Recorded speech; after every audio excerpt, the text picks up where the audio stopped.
উত্তরা 4 নম্বর সেক্টরে যে আয়োজনটি হচ্ছে মূলত সত্যিকার অর্থে একটি ব্যতিক্রমী আয়োজন, কারণ আজ সকাল 7টা থেকে 9টা পর্যন্ত উত্তরা 4 নম্বর সেক্টর পার্কে কোয়ান্টাম ফাউন্ডেশনের সহযোগিতায় উত্তরা বন্ধন সোসাইটির উদ্যোগে ফ্রি যোগব্যায়াম পরিচিতি সভার আয়োজন করা হয়েছে। আমি বলেছিলাম এই আয়োজন থেকে ঘুরিয়ে আনতে চাই। এই মুহূর্তে সরাসরি যুক্ত হচ্ছে সামির সাথে। সামি যে উপস্থিত হয়েছে উত্তরায় আপনাদের সেখান থেকে সর্বশেষ জানানোর জন্য। শুভ সকাল সামি। শুভ সকাল সামি। শুভ সকাল জুবায়ের এবং শুভ সকাল ফারজানা, সেই সঙ্গে শুভ সকাল এই মুহূর্তে আমাদের সঙ্গে যারা যুক্ত রয়েছেন প্রত্যেককে।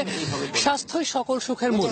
এই শিক্ষা তো আমরা অনেকেই শিক্ষিত, কিন্তু এই দীক্ষায় আমরা কতজন দীক্ষিত? একটা ব্যাপার একটু চিন্তা করে দেখুন না, তা হচ্ছে আপনি যখন ঘর থেকে গাড়ি বের করতে চান, গাড়ি বের করার আগে কিন্তু ঘন্টা খানেকের মতো আপনি সময় নেন যে গাড়ির ইঞ্জিন ঠিক আছে কিনা, গাড়ির ব্রেক ঠিক আছে কিনা, গাড়িটা পরিষ্কার আছে কিনা।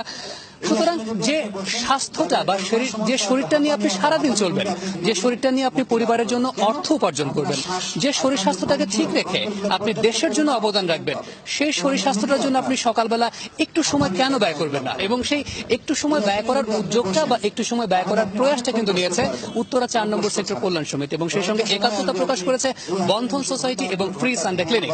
এবং আমি যদি এই মুহূর্তে একটু দেখাতে চাই, তা হচ্ছে যোগব্যায়াম পরিচিতি সভা, যেটা আজকে শুক্রবার দিন আয়োজিত হচ্ছে। এবং এর ক্ষেত্রে একটা বিষয় অবশ্যই বলে নেওয়া ভালো, তা হচ্ছে এই মানুষগুলো যাদেরকে আপনারা এই মুহূর্তে পর্দায় দেখছেন, তারা প্রত্যেকদিন সকালবেলা একই সঙ্গে ব্যায়াম করেন, অর্থাৎ একই সঙ্গে দাঁড়িয়ে দাঁড়িয়ে ব্যায়াম করেন। যতগুলো ফ্রি হ্যান্ড এক্সারসাইজ রয়েছে সে সমস্ত ফ্রি হ্যান্ড এক্সারসাইজ করেন। তবে শুক্রবার দিন একটা বিশেষ ব্যায়াম রয়েছে, তা হচ্ছে যোগ ব্যায়াম।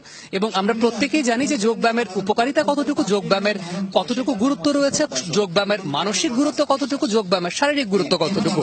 সেই গুরুত্বগুলোকে মাথায় রেখেই তারা কিন্তু প্রতি শুক্রবার দিন যোগব্যায়াম আয়োজন করে থাকেন। অর্থাৎ উত্তরা 4 নম্বর সেক্টরে যারা যারা বসবাস করছেন তাদের প্রত্যেকের জন্য কিন্তু উন্মুক্ত এই যোগব্যায়াম আয়োজনটি। তবে আজকের আয়োজনটি একটু বিশেষ, তা হচ্ছে আজকে কিন্তু কোয়ান্টাম ফাউন্ডেশন তাদের সঙ্গে একাত্মতা প্রকাশ করেছে এবং কোয়ান্টাম ফাউন্ডেশনের সহায়তায় যোগব্যায়াম পরিচিতি সভা আয়োজিত হচ্ছে। অর্থাৎ এতদিন ধরে তারা যেভাবে যোগব্যায়াম করতেন, আজকে একটু কনস্ট্রাকটিভ ওয়েতে বা আজকে আরেকটু ফর্মাল ওয়েতে যোগব্যায়ামগুলো কোন কোন ভাবে করলে সেটা আরেকটু বেশি উপকারে আসবে, কি কি ভাবে করলে সেই যোগব্যায়ামগুলো আরেকটু বেশি কাজে আসবে, কি কি ভাবে যোগব্যায়াম আরেকটু শানিতভাবে আরেকটু পরিশীলিতভাবে যোগব্যায়াম করা যায়, সেই বিষয়গুলো কিন্তু আসলে এখান থেকে দেখে দেওয়া হচ্ছে। এবং সকাল থেকে আমরা দেখতে পাচ্ছিলাম যে অনেকেই যোগ দিয়েছেন, একেবারে বিভিন্ন বয়সের মানুষ একসঙ্গে যোগ দিয়েছেন এই যোগব্যায়াম সভায়।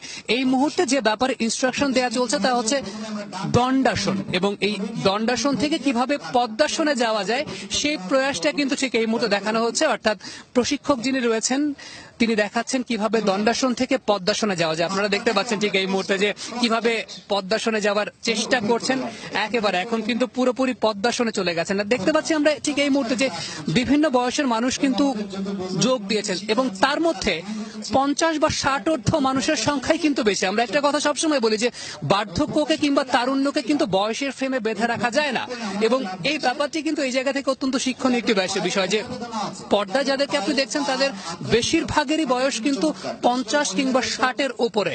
অর্থাৎ যারা আমাদের বয়সী রয়েছে বা একটু ছোট বয়সী রয়েছে তাদের জন্য কিন্তু একটা শিক্ষণীয় বিষয় যে না, তারা যদি এই বয়সে এরকম শরীর চর্চায় মনোনিবেশ করতে পারেন, তারা যদি এই বয়সে এমন কঠিন কঠিন কাজ করতে পারেন, আমরা কেন করতে পারবো না? তবে আজকের এই পুরো আয়োজনের বিশেষ অতিথি যিনি রয়েছেন জনাব আতিকুল ইসলাম, প্রাক্তন সভাপতি বিজিএমই এবং সভাপতি বাংলাদেশ ক্লাব লিমিটেড। আতিক ভাই, শুভ সকাল। আমরা যমুনার পর্দায় সরাসরি রয়েছি। আমি আপনার সবকিছুর পরিচয়ের বাদে আমি আপনার আজকের দিনে সর্ববৃহৎ পরিচয় দিচ্ছি। আপনি একজন স্বাস্থ্য সচেতন মানুষ, আপনি মাশাআল্লাহ এই বয়সে মাশাআল্লাহ অনেক ফিট।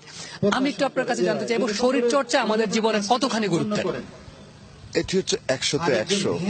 শরীর চর্চা ছাড়া মনের চর্চা করতে পারবো না, আমাদের ব্রেনের চর্চা করতে পারবো না, আমাদের নিঃশ্বাসের চর্চা করতে পারবো না, আমাদের শ্রবণ শক্তি চর্চা করতে পারবো না, আমাদের বোঝার চর্চা করতে পারবো না, আমরা দেখার চর্চা করতে পারবো না।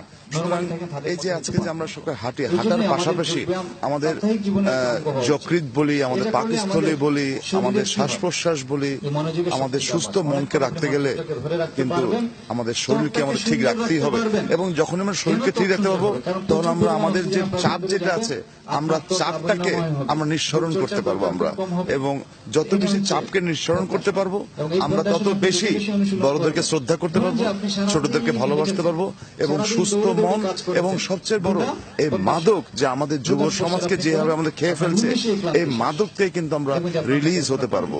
এবং আমি মনে করি এরকম আজকে 4 নম্বর সেক্টরে যেটা হলো প্রত্যেক জায়গাতেই আমাদের সকালবেলা হোক বা যে কোনো সময় পেলেই হোক সুস্থ দেহ মন এবং আমাদের যুব সমাজ এবং আমাদের সমাজকে ধূমপান মুক্ত এবং বিশেষ করে মাদক মুক্ত যদি করা যেতে পারে সেটি কিন্তু আমাদের একটি বিরাট একটা বড় মেসেজ হবে আমাদের সমাজের জন্য। আপনার কাছে একটা আহ্বান জানানোর জন্য অনুরোধ করবো, তা হচ্ছে এখানে যারা উপস্থিত আছেন আমি দর্শকদেরকে বলছিলাম পর্দায় যে বেশিরভাগেরই বয়স 50 কিংবা 60-এর ঊর্ধ্বে, কিন্তু আমাদের বয়সে যারা আছে বা আমাদের থেকে একটু ছোট যারা আছে তাদের জন্য এটা একটা শিক্ষণীয় বিষয় কিনা বা তাদের প্রতি একটা আহ্বান জানাবেন কিনা?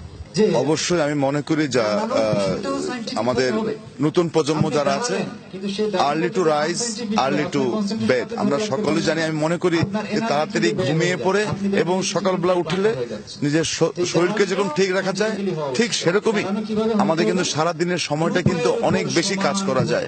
আমি মনে করি আমাদের উচিত অবশ্যই পর্যাপ্ত পরিমাণ যেরকম ঘুমাতেও হবে, ঠিক সারা দিনের জন্য 1 থেকে 1.5 ঘন্টা নিজের শরীরকে দিতে হবে, নিজের শরীরকে সুস্থ রাখার জন্য।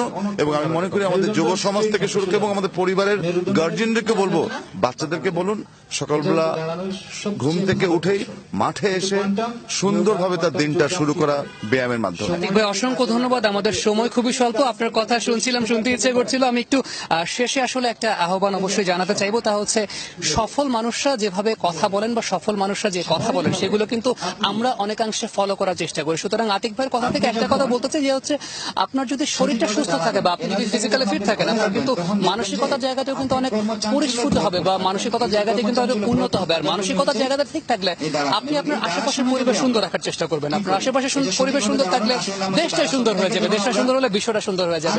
এই কথাটি কিন্তু আমরা সব সময় বলি। সুতরাং আরো একবার আহ্বান জানাতে চাই, তা হচ্ছে সুস্থ দেহ এবং সুন্দর মন নিয়ে বাংলাদেশের প্রত্যেকটা মানুষ এগিয়ে চলবে, বাংলাদেশ এগিয়ে যাবে। এই প্রত্যাশা করে এখান থেকে বিদায় নিচ্ছি, স্টুডিওতে ফেরত যাচ্ছি।